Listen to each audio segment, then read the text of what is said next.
अस्मद्गुरुपरमगुरून्नितिवरपूर्णौ शयामुनं रामं पद्माक्षणादहरदिच्छयनेशरमारमापतीन् वन्दे वन्दे वृन्दावनगरं वल्लवीनवल्लभं जयन्ती सम्भवन्धां वैजयन्ती भूषणम् इमान् वेङ्कटनाथार्य कवितार्केसरी वेदान्ताचार्यवर्यो मे सन्निधत्तां सदा हृदि प्रणामं लक्ष्मणमुनिप्रतिगृह्णाति मामकं प्रसादेसूक्तिः स्वाधीनपतितां श्रुतिं नाथः यमिनां नकरश्मि जालैः अन्तर्निलीनमपनीयतमो मदीयं विज्ञानचित्रमनघं लिखतीव चित्ते व्याख्यानकैरसिकेन कराम्बुजेन இந்த ஸ்லோகத்துல பூர்வ ஸ்லோகங்கள்ல அடைவே மூலே நிவிஷயன்றதுனால மூலமாகிற மூல மந்திரத்தை திருடமா அறிந்து அதில் நிஷ்டையுடையவர். அப்படிப்பட்டவர் சஞ்சிக்க கூடியவாளுடைய இடத்துல அவளால் ஏற்படக்கூடிய பயம் இருக்குதே, அந்த பயத்தை போக்குகிறார் அப்படின்னு சொன்னார். அதுக்கப்புறம் நம்ம அவளிடத்துல இருந்து காப்பாத்துறார் அந்த பயத்துல இருந்து. அதுக்கு அடுத்த ஸ்லோகத்துல சன்மந்திரவித்து க்ஷிபதி அப்படின்னு நம்முடைய சம்சார விஷம் இருக்குதே, அந்த விஷத்தை போக்கடிக்கிறார் சன்மந்திரம் சத் மந்திரமா இருக்கிறதுனால அப்படின்னு சொன்னதுனால நமக்கு துவய உச்சாரணத்தை பண்ணும்படியான பாக்கியம். அப்படின்னா என்னன்னா, நமக்கே துவய உச்சாரணத்தை சொல்லி துவய உச்சாரணத்தை பண்ணும்படி சொல்லி நாம பண்றோமோ இல்லை நமக்காக அவரே பிரார்த்திக்கிறாரோ, அப்படி அந்த துவய உச்சாரணத்தை பண்ணி இந்த சம்சாரமாகிற ஜிம்மக முகைஹி சமுபஸ்திதம்னு வந்த விஸ்வக்தம் விஷயலோகம், இந்த சம்சாரத்துக்கே காரணம் இந்த விஷயத்துல பற்று இருக்குது. கண்டதை பார்க்கறது, கண்டதை கேட்கறது, அதை பற்றாகிற அந்த விஷத்தை ஒழிச்சார் அப்படின்னு சொன்னார்.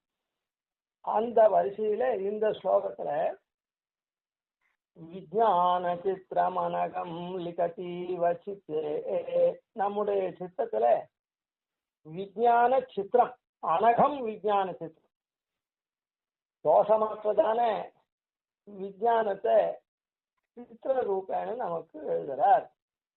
சித்திர ரூபே அப்படின்னா என்னன்னா, சித்திரம்ன்றது ஒரு பொருளுடைய வரைபடம்.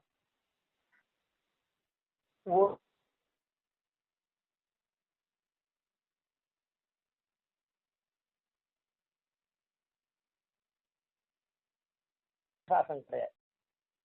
ஒருத்த மனுஷன் இருக்கான்னா நல்லா அழகா இருப்பான், ஆனா திடீர்னு அவனுக்கு ஏதோ அதனால புத்தி கிராசம் வந்துடும். நன்னா இருக்கும் கூப்பியா போவான், கூப்பியா இருக்கும் சாதாரணமாக நன்னா ஆவான், எப்படி வேணா இருக்கும். அந்த புத்தி கிராசம். சித்திரம்ன்றது அப்படி இல்லை, எப்படி எழுதுறாலோ அப்படியே நிற்கும்.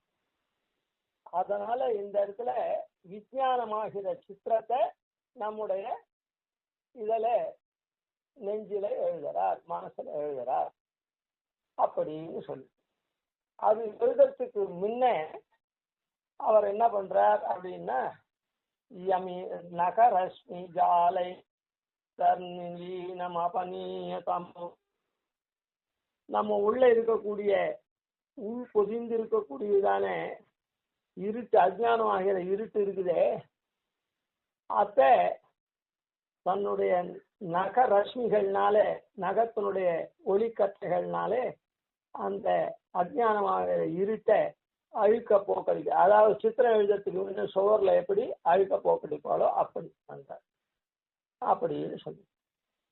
அதாவது நகம் கையில இருக்கிற வரையில் அது பல பல பலான்னு நன்னா இருக்கும்.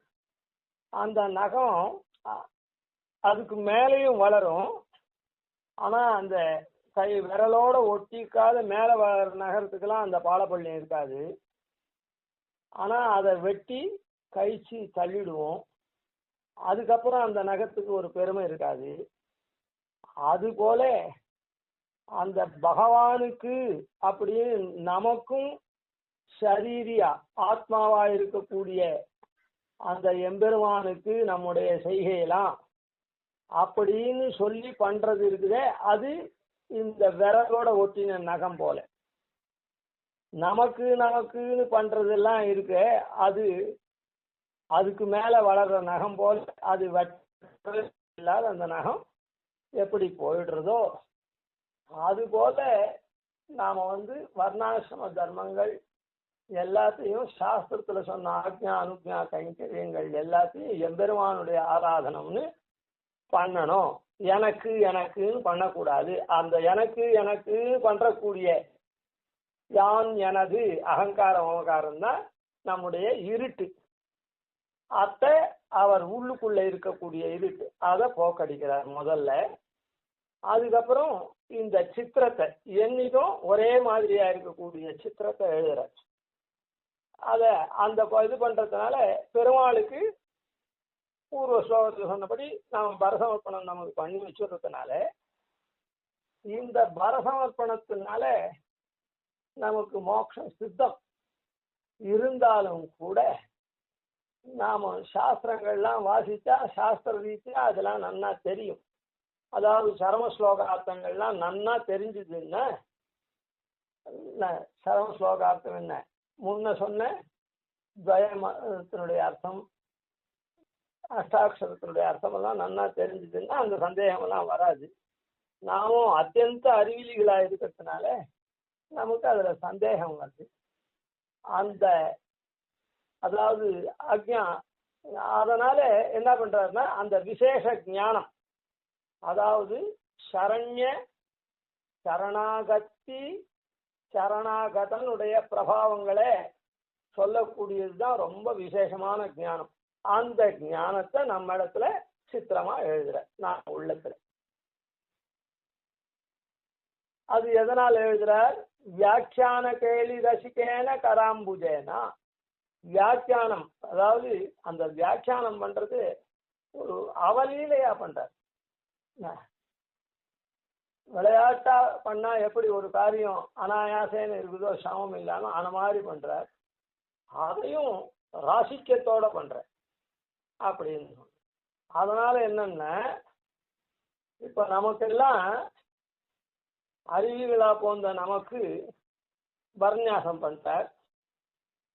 பரநியாசம் பண்ணிட்டு எனக்கு ஒன்றும் தெரியாது, நான் என்ன எப்படி நான் பரநியாசம் பண்ணிக்கிறதுன்னா அதெல்லாம் ஒன்றும் வேண்டாம் அப்படின்னு சொல்லி இது பண்றார். அதில் இந்த பரநியாசம் பண்ணா வருமா, அது பண்ணுவானாமா இது பண்ணுவானாமா அப்படின்னா அது வேண்டாம் இது வேண்டாம், நீ என்ன கேட்கறியோ என்ன சந்தேகம் கேட்கறியோ அந்த கேள்விக்கெல்லாம் கையாலேயே இப்படி எப்படி பரதநாட்டியக்காரா அந்த அபிநயம் பண்றாளோ அந்த மாதிரி கராம்புஜேன்னு அந்த கரத்தாலேயே நமக்கு பதில் சொல்லி நம்ம மனசுல ஆச்சரியமான சித்திரம், அதாவது நிர்பரோ நிர்பயோஸ்மி அப்படின்னு. இதெல்லாம் ஏற்கனவே சொன்னதுதான். இருந்தாலும் இத திருப்பி சொல்றது ஞாபகப்படுத்துறதுக்காக இல்லை, இது என்னைக்கும் நம்ம மனசுல இருக்கணும்ன்றதுக்காக அதை மறுபடியுமே சொல்றேன். இன்னைக்கும் மறுபடியும் அதை ஞாபகப்படுத்துறதுக்கு காரணம். அதனால இது பிரகரண வசாத்து பூர்வ ஸ்லோகங்கள்ல என்னது மூல மந்திரத்தையும் துவய மந்திரத்தையும் பிரதிபாதிச்சதுனால இந்த இடத்துல சரம ஸ்லோகார்த்தத்தை இங்க அவர் நமக்கு சொல்றார். அப்படின்னு அந்த சரம ஸ்லோகத்திலையும் நிறைய வாசிக்கிறவாளுக்கு எல்லா பதத்துக்கும் அர்த்தம் சொல்லலாம். அந்த சரம ஸ்லோகத்துல சாரதமமான அர்த்தம் எது அப்படின்னா மா சுச்சகா, சோகிக்க வேண்டாம், நீ பரநியாசம் பண்ணிட்டு இனிமேட்டு எதுக்கும் சோகிக்க வேண்டாம் அப்படின்னு மா சுச்சகான்னு சொல்றான். இந்த பரநியாசம் ஏதோ ஆச்சாரியன்னு சொல்றார் பண்ணிக்கிறோம், அந்த அளவுல நாம இருக்கக்கூடிய ஞானவான்களா இருக்குமே, அத்தியந்த ரொம்ப மலினமான ஞானம் உடையவாளா நாம இருக்கிறதுனால சந்தேகம் வருது. அந்த சந்தேகத்தை கண்ணன் என்ன பண்றா, நீ இப்படிலாம் சோதிக்க வேண்டாம் அப்படின்னு சொல்றத இந்த இடத்துல சாஸ்திரார்த்தங்களை கொண்டு பெரியோர்களுடைய உபதேச பரம்பரையை கொண்டு சுவாமி தேசிய நீங்க எடுத்து இது பண்ணிருக்க 10 ஸ்லோகங்கள் நமக்கு ஏற்படுறதாகவும் அதுல இருந்து சம்பாவிதமான ஸ்லோகங்கள் 10 ஸ்லோகங்கள் 10 அது எதுக்கும் நீ சோதிக்க வேண்டாம் அப்படின்னு அவன் சொல்றான். இந்த சம்பாவிதமான ஸ்லோகங்கள் இந்த அறிவிலியா போன்ற நமக்கு வருது, அதுக்கு சோதிக்க வேண்டாம்னு சொல்றான். அப்படின்னா நம்ம அதுக்கப்புறம் நிர்பயோஸ்தி இருக்கும். அதனால அதை நமக்கு உள்ளத்துல நல்ல விஞ்ஞான அனகம் விஞ்ஞான சித்திரம் அது தோஷமில்லாததான அந்த விஞ்ஞான சித்திரத்தை நம்ம மனசுல மாறுபாடு இல்லாம ஒரே மாதிரியா இருக்கிறதுக்காக அப்படி சித்திரமா வரைகிறார். அப்படி ஏன் அங்க சித்திரமான்னு சொன்னார்னா, உபதேசம்னா காதால கேட்டு மனசால வாங்கி அதெல்லாம் நாம பண்ணணும். இது அப்படி இல்லை. அவங்க நாம கேட்கறதுக்கு நாம சந்தேகத்தை கேட்டோம்னா அவர் ஏதோ கையில இப்படி வேண்டாம் போறோம், எப்படி பெருமாளுக்கே ஏன் இப்படி இருக்குது அபயஸ்தம் ஏன் பெருமாள் வச்சுருக்கார் அப்படின்னா, தமிழ்லையும் சமஸ்கிருதத்திலையும் ஒரு சேர சாய்ச்சார். சமஸ்கிருதத்துல ரங்கநாதன் இடத்துல சாய்ச்சார், தமிழ்ல தேவப்பெருமாள் இடத்துல சாய்ச்சார். பிராய பிரபதனே பும்சாம் பௌன புண்ணியன் நிவாரயன் அஸ்தஸ்ரீரங்க பர்த்துர்மாம் அவ்யாத்து அபயமுத்ரிதா. பிராய பிரபதனே பும்சாம், இந்த அந்த எப்படி இந்த அபயமுத்திரை என்ன சொல்றதா போல இருக்குது. பிராயகான்னு அந்த அபயமுத்திரைக்கு ஒரு அர்த்தம் இது, அதுக்காக தான் அபயமுத்திரை இப்படி வச்சிருக்கான் போல இருக்குது. என்னன்னா, அதாவது அபயமுத்திரன்னு பேரானால் நீ பயப்பட வேணாம், அபீதிரிக யச்சுஷாம் யதவர்த்தீர தானாம் பயம் அப்படின்னு அது அபயமுத்திரை. ஆனா அதுக்கு இன்னொரு அர்த்தம் இப்படி இருக்கும் போல இருக்குது அண்ணா, அதுக்காகவும் இப்படி வச்சுட்டு இருக்கான் அப்படின்னு சாய்க்கிறது. அதனாலதான் பிராயகா அப்படின்ற சப்தம். அதுக்காக தான் இப்படி வச்சுட்டு இருக்கான்னு சொல்லல, அதுக்காகவும் போலும் அதற்கு போலும் அப்படி. அதனால பிரதான அர்த்தம் நீ பயப்படக்கூடாது. அங்க சொன்னானே சகதேவ பிரபன்னாய தவாஸ் அபயம் சர்வபூதேபியோ ததாமி அப்படின்னு அவன் அந்த அபயத்தை காமிக்கிறான்.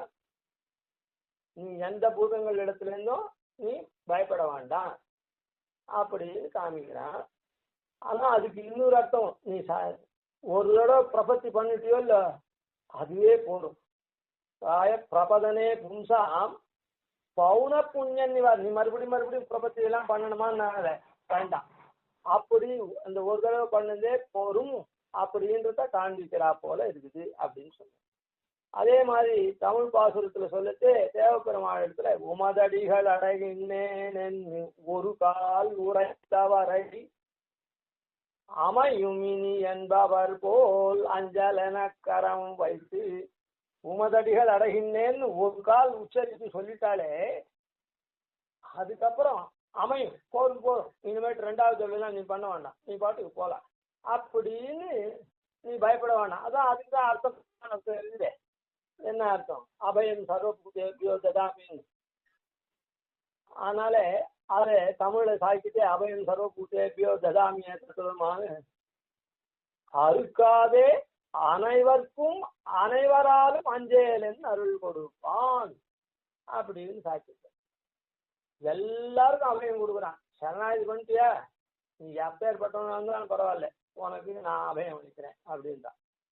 நான் அபயம் அளிக்கிறேன், நீ யாருக்கிட்டையும் பயப்பட வேண்டாம் அப்படின்னு அபயம் அளிக்கிறேன். அது அங்க ஆய்வு வச்சது. அதனால இதுவும் நீ சரணாகதி பண்ணிட்டியோ இல்லை ஒரு தடவையே போறோம், அமையும் இனிமேட்டு போறோம். இந்த ஒரு தடவை சொல்லிட்டியோ இல்லை சரணாகதி என்ன என்பவர் போல் அஞ்சல் எனக்கிற அப்படி போதும்னு சொல்றா போல. அத போல இந்த இடத்துலயும் ஆச்சாரியன் பாஷ்யக்காரர் என்ன பண்றார் அப்படின்னா, நமக்கு அந்த கைகள்னாலே தாமரை கைகள்னாலே சித்திரத்தை வரைகிற, அதாவது ஒரு அபிநயம் பிடிக்கிறாருன்னு வச்சுக்குமே. நாம எதனா சந்தேகம் கேட்டோம்னா அவர் பெருசா உபதேசம் பண்ண ஆரம்பிக்கல. எங்க நமக்கு உடனே இதை கேட்கறவாளுக்கு ஆச்சாரியன் இதெல்லாம் ஒன்றும் சொல்லவே இல்லையே அப்படின்னு நீங்க நினைக்க வேண்டாம். யாராருக்கு என்ன சந்தேகம் வருதோ அந்த சந்தேகத்தை அவ கேட்டாங்கன்னா அதுக்கு அவர் வந்து கையாலேயே பதில் சொல்லிடுவார். அது அவளுக்கு ஆணித்தரமா அதான் சித்திரம் எப்படி ஒரே ஏக்கரூபமா இருக்கும் அந்த மாதிரி அவளுக்கு கடைசி பற்றியும் அது மனசுல அப்படியே தோஷமற்றதான சித்திரம் அப்படியே இருக்கும். ஆச்சாரியன் அன்னைக்கு காமிச்சது என்ன மாதிரி பண்ணுவான் எதுவும் பண்ணுவானான்னு சொல்லிட்டு இந்த சந்தேகப்படாது அந்த நான் என்னவோ கேட்டேன் வர அதெல்லாம் ஒன்றும் வானான்னு சொல்லிட்டு நீ ஒன்றும் கவலைப்படாத அப்படின்னு அது அவன் நெஞ்சில் அப்படியே இருக்கும். அதனால இதை இவ்வளோ அர்த்தங்கள் தேசியன்னு சொல்லிட்டுருக்காருன்னு சொல்ற அவர் ஒன்றுமே சொல்லலையே ஆச்சாரியன் நமக்கு எதுவுமே சொல்லலையே நீ வந்து பண்ணிட்டு கொடு அப்படின்னு தான். அதான் நீ பண்ணிட்டு கொடு வேற ஒன்றும் பண்ண வேணான்னு சொல்றது தான்.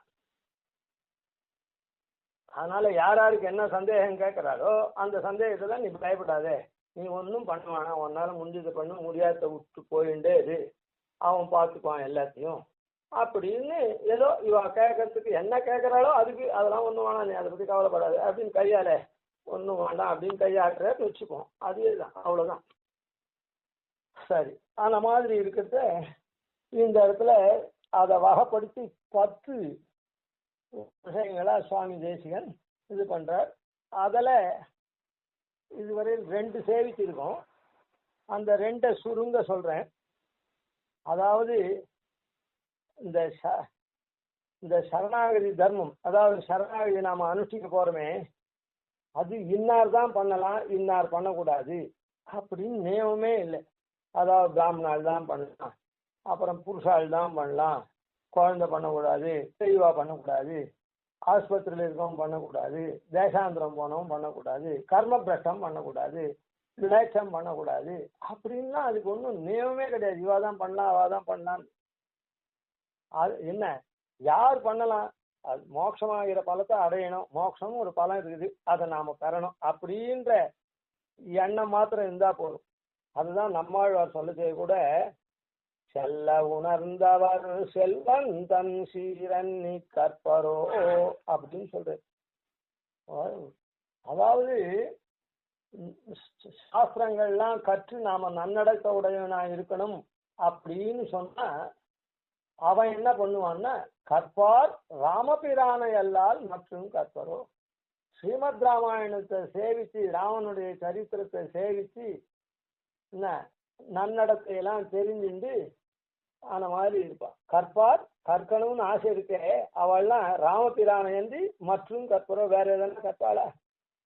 ஏன்னா அவன்தான் நாட்டில் பிறந்து படாதனப்பட்டு மனுஷர்காய் நாட்டை அழித்துய செய்து நடந்தம கேட்டுமேன்னு அவன் அப்படி கஷ்டப்பட்டு அந்த அவதாரத்துல தர்மத்தையே ராமோ விக்கிரகவான் தர்மஹான் அப்படி நடந்தான். அப்படி சொன்னவர் நம்ம போல இருக்கிறவாளை பத்தி சொல்லத்தே என்ன சொல்றாருன்னா செல்ல உணர்ந்தவர் செல்வன் தன் சீரன்னி கற்பரோ செல்ல உணர்ந்தவர் அதாவது நமக்கு ஒரு உணர்ச்சி வந்துட்டு அவளை பார்த்து இவாளை பார்த்து இல்ல ஆச்சாரின்னு சொல்ற அதனால என்னன்னு நாமும் மோட்சத்துக்கு போனோம் நாமும் இது மாதிரி பிறவியெல்லாம் எடுத்துட்டு இப்ப மனுஷ பிறவி எடுத்துட்டு ஏதோ கொஞ்சம் நன்னா வசதி இருக்கிற குடும்பத்துல பிறந்து நாமும் அதுக்கு தகுந்த மாதிரி வசதியா படிச்சு கிடிச்சு உத்தியோகத்துக்கு போய் இப்படி இருக்கவே கடைசி காலத்துல இப்படி ஆயிடுச்சு அப்படி ஆயிடுச்சு எல்லா வசதியும் இருந்தா கூட ஒன்றும் பண்ண முடியாது கை தூக்க முடியல கால் தூக்க முடியல சாதம் சாப்பிட முடியல எதையும் இப்படி எல்லாம் அவசப்படுறோம். இதுலேருந்து நாம் முகழணும் அப்படின்னு 80வது வயசுக்கு ஒருத்தர் வந்து அப்படி செல்ல உணர்ந்தவர் ஒரு உதாரணத்துக்கு சொல்றேன் அப்படி நாம் மோட்சம் போனோம் இனிமேட்டு மறுபிறவி கூடாது அப்படின்னா யாருடைய கல்யாண குணத்தை கற்கணும்? செல்வன் தன் சீரன்னி கற்பரோ செல்வன் செல்வன்னா ஸ்ரீமான் ஸ்ரீன்னா செல்வம் அந்த ஸ்ரீய உடையவன் அது யாரு அப்படின்னா நாரசிம்ம வபுஹு ஸ்ரீமான் சாஸ்நாம அத்தியாயம். அதனால அவனுடைய சீர் என்ன கல்யாண குணம் என்ன நிருசுமனுடைய சீர் அப்படின்னா அவன் வந்து அல்லல் பண்ணிந்தானே மிரை காரியம் அந்த இரண்ய கசுவை ஒழிச்சான். பிரகலாதன் அவனுடைய பிள்ளையான பிரகலாதன் காப்பாத்தினான். இதனால அந்த அவனுடைய சீர் கல்யாண குணத்தை நாம கற்கிறதுன்னா தெரிஞ்சுக்கிறதுன்னா என்ன, அந்த கல்யாண குணத்துக்கு என்னன்னா சாஸ்திரத்துல சொல்றது ஆத்மான்றது புத்திரன். அப்போ ஆத்மான்றது புத்திரன்னா அந்த சரீரம்ன்றது என்னது அப்பா. சரீரம் தான் இஷ்டப்படியான காரியங்கள்லாம் பண்றது, கூடாத காரியங்கள்லாம்.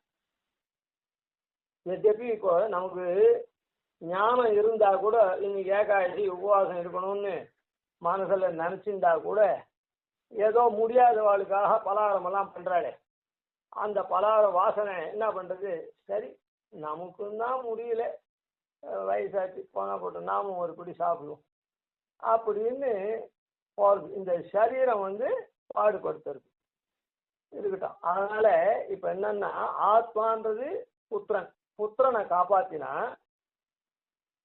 அப்பாவை அழிச்சான். அவன் சரியான காரியம் பண்ணாதனால நிறைந்த காரியத்தை.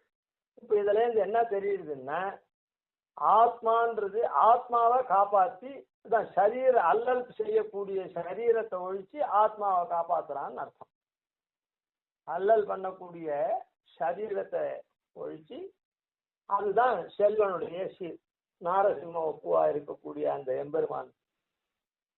அதனால அப்படி நாம அவனிடத்துல இது பண்ணிக்கிறோம். அந்த சரண்யனுடைய சுபாவம், சரண்யனுடைய பிரபாவம், சரணாகதி அதனுடைய பிரபாவம், இந்த சரணாகதனுடைய பிரபாவம் இது இருக்குதோ இல்ல. ஆனா இந்த சரணாகதி எல்லாரும் பண்ணலாம். இந்த சரணாகதியை நாம பண்ணிக்கணும். அப்ப எதுக்காக, மோட்சம் போறதுக்காக அப்படின்னு இந்த பிராப்திய ருச்சி நமக்கு இருந்தா போதும். அதே மாதிரி அந்த எம்பெருமான் நாம சரண்ய எம்பெருமான் மோட்சத்துக்கு நம்ம அழைத்து செல்வன், மோட்சத்தை அருளுவன் அப்படின்னு இருக்கணும். நமக்கு அந்த பலத்துல ஆசை இருக்கணும், பெருமாள் இடத்துல விசுவாசம் இருக்கணும். நமக்கு ஆக்கிஞ்சன்யம், நமக்கு கையிலாகாத தன்மை இருக்கணும். அப்படி இருந்துச்சுன்னா, இந்த 3 குணம் இருந்துருச்சுன்னா இல்ல சரணாகதி யார் வேணாலும் அனுஷ்டிக்கலாம். நாம இதை அனுஷ்டிக்க கூடாதோ, சரணாகதி நாங்கள்லாம் பண்ணலாமா சுவாமி, ஐசிங்கிறது இந்த மாதிரி சாய்க்கிறது, ஆண்டவன் இந்த மாதிரி சரணாகதி பண்ணிக்கோன்னு சொல்றது அப்படின்னு சோகிக்க வேண்டாம் அப்படின்னு முதல். நேற்று சொன்னதே தான் இன்னைக்கு ஆறுது இருக்கட்டும். 2வதுல இந்த மோட்சம் போறதுக்கு என்கிட்ட கையிலாகாது, ஆகிஞ்சன்யம் இருக்குது, பலத்தையும் இன்னொரு ஜென்மாவெல்லாம் எனக்கு வேண்டாம், இந்த ஜென்மா முடிஞ்ச உடனே மோட்சம் வந்துடணும். ஆனா பெருமாள் இது பண்றதுக்கு பக்தி யோகம் பண்ணணும், கர்மயோகம் பண்ணணும், ஞான யோகம் பண்ணணும், பக்தி யோகம் கர்ம ஞான பக்தி யோகம் பண்ணணும்னா கீதையெல்லாம் சொல்றாளே, ஆன மாதிரி நான் எதனா பண்ணணுமா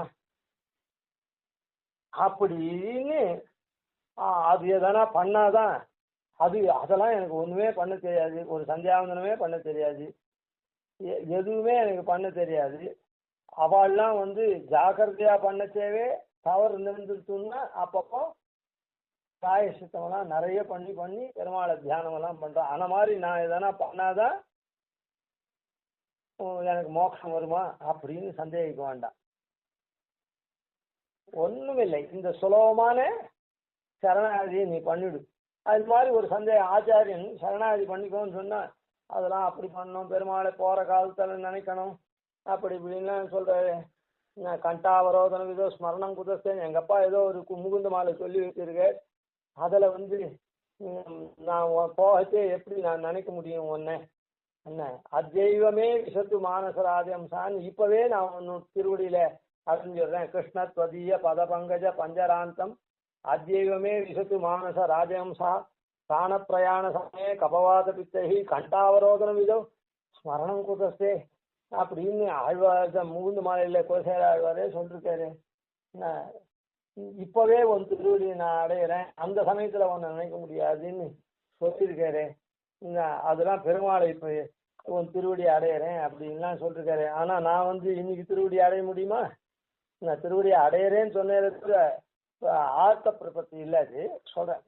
ஆனா ஆன மாதிரி இருக்குது ஜெயிப்பண்ண வந்து. அதனால கடைசி காலத்துலாம் பெருமாளை நினைக்கணும். கீதையில கண்ணன் சொல்றான்னு சொல்றாளே, எத்த நினைச்சு இந்த தேகத்தை விடுறானோ அந்தந்த பிறவி பெறான்னு சொல்லிருக்காளே, எம் வாபி ஸ்மரன் தேகம் அப்படின்னு சொல்லிட்டு.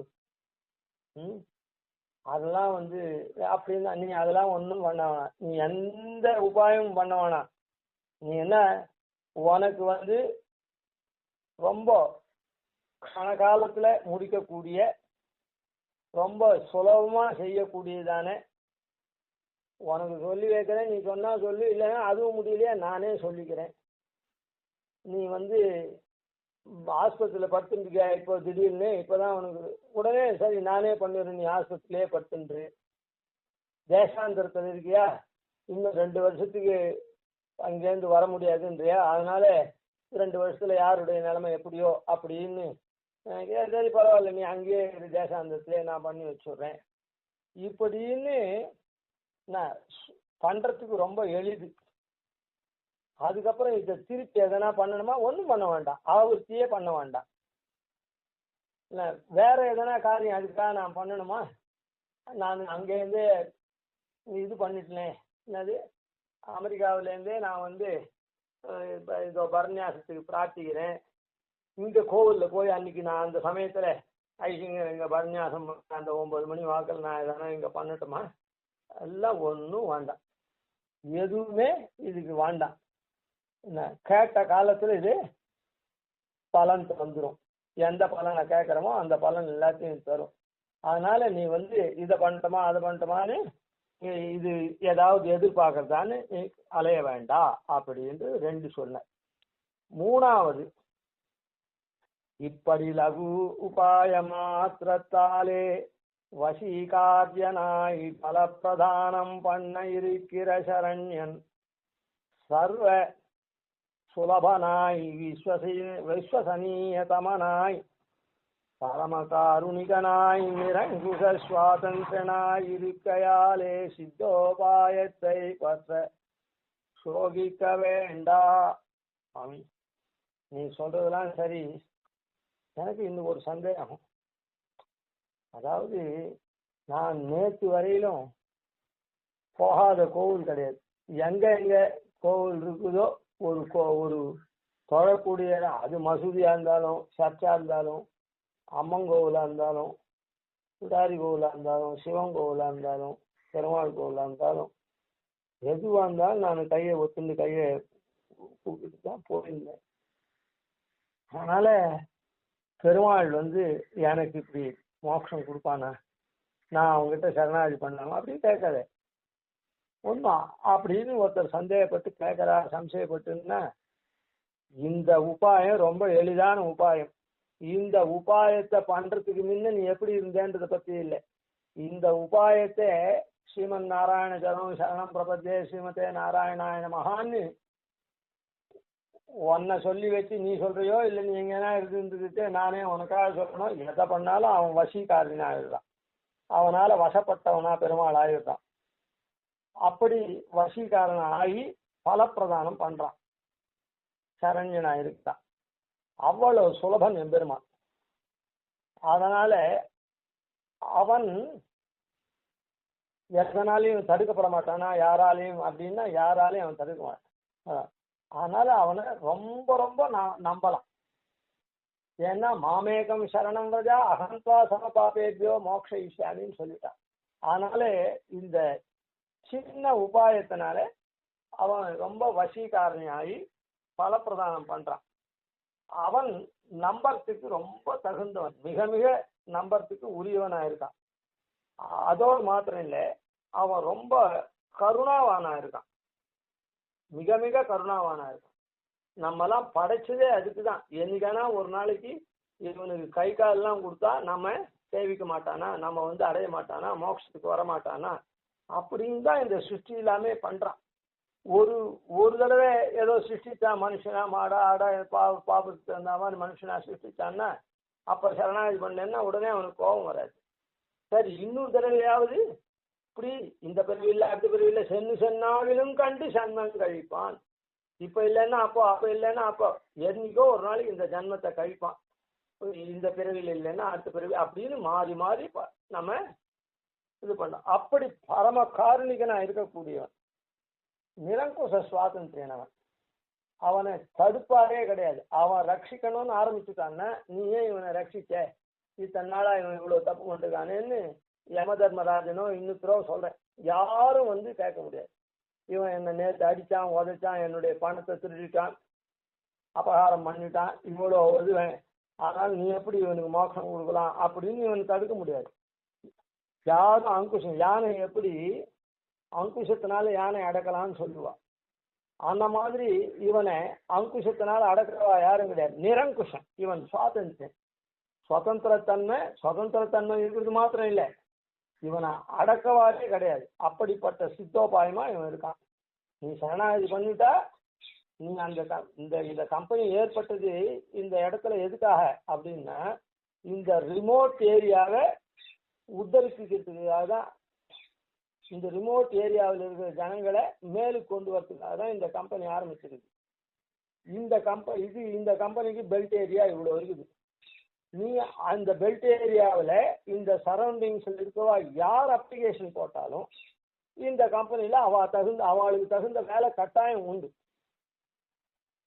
நிறைய படித்தவனுக்கு தான் வேலை, இது ஏதோ பெரிய ப்ரொடக்ஷன் யூனிட் ஆச்சேன்னு பார்க்க வேண்டாம். அதில் பெருக்கிற உத்தியோகம் இருக்குது, மூட்டை தூக்குற உத்தியோகம் இருக்குது, இன்ஜினியர் உத்தியோகம் இருக்குது, ஐடி உத்தியோகம் இருக்குது, எல்லாம் இருக்குது. அதனால அவளுக்கு தகுந்த வேலையை இந்த ஏரியாவில் இருக்கவா யார் அப்ளிகேஷன் போட்டாலும் அவளுக்கு தகுந்த வேலையை கொடுத்து அவ குடும்பம் நன்னா இருக்கா மாதிரி அந்த கம்பெனி பண்றதுக்காக தான், அவளை முன்னுக்கு கொண்டு வரதுக்காக தான் இந்த கம்பெனியே இங்க வந்துருக்குது இந்த ரிமோட் ஏரியாவில். அதை போல எம்பெருமான் வந்து யார் சரணாகதின்னு சொல்லிட்டு இப்ப உச்சரிக்கிறாளோ துவயத்தை, அவ கணக்கில் உச்சரிக்கப்படுறதோ அவ மொத்த பேருக்கும் சித்தோபாயமா இருக்கும். அதாவது யார் அப்ளிகேஷன் போட்டாலோ அவ மொத்த பேருக்கும் அப்பாயின்மெண்ட் ஆர்டர் இஷ்யூ பண்றதுக்கு நிச்சயம், அதனால வேலை கிடைக்கிறதுன்னு நிச்சயம். அது போல யார் சரணாகதி பண்ணாலோ அவ மொத்த பேருக்கும் மோட்சம் கொடுக்குது, அதான் சித்தோபாயம். அதனால இவனிடத்துல எந்த விதமான சந்தேகமும், அதாவது இந்த சரணாகதி பண்ணிட்டா மோட்சம் கிடைக்குமா சுவாமி, நான் எப்படி சுவாமி நேற்று வரையில் இப்படி இருந்தேன் அப்படின்னு அதெல்லாம் ஒண்ணுமே வேண்டாம். அவன் வந்து இந்த சரணாகதினால வசிக்காரனாரான், பலப்பிரதானம் பண்றான். அவன் வந்து ரொம்ப சுலபன், நம்பறதுக்கு மிக மிக யோக்கியமானவன். அதோட அவனுக்கு பரம கருணை உண்டு. அவன் தடுப்பார் இல்லாத சுதந்திரமா இருக்கான். அப்படி இருக்கிற சித்தோபாயம் இருக்குச்சே, இந்த கம்பெனி எல்லாருக்கும் அப்பாயின்மெண்ட் கொடுத்து வேலைக்கு வைக்கிறதுக்கு தான் இருக்குது. அதனால அப்ளிகேஷன் போட்டா உடனே அப்பாயின்மெண்ட் ஆர்டர். அது மாதிரி சரணாகதி பண்ணிட்டா உடனே மோட்சம்தான், அதை நம்பலாம் அப்படின்னு இந்த மூணாவது சந்தேகத்துக்கு இந்த இப்படியும் சோகிக்க வேண்டாம் மாசுகா அப்படின்னு எம்பெருமான் சொல்றான். அப்படின்னு 4லேருந்து அடுத்தது பார்த்தோம். கவிதார்த்திக சிம்ஹாய கல்யாண குணசாலினே ஸ்ரீமதே வெங்கடேசாய வேதாந்த குரவே நமः. द्वन्द्वोपाधीनितिवद्यान् भजेशम् श्रीरङ्गपूरसरिजितैशानपदाश्रयम् श्रीवत्सवंशतिलकम् वन्दे श्रीकृष्णदेशिकम्.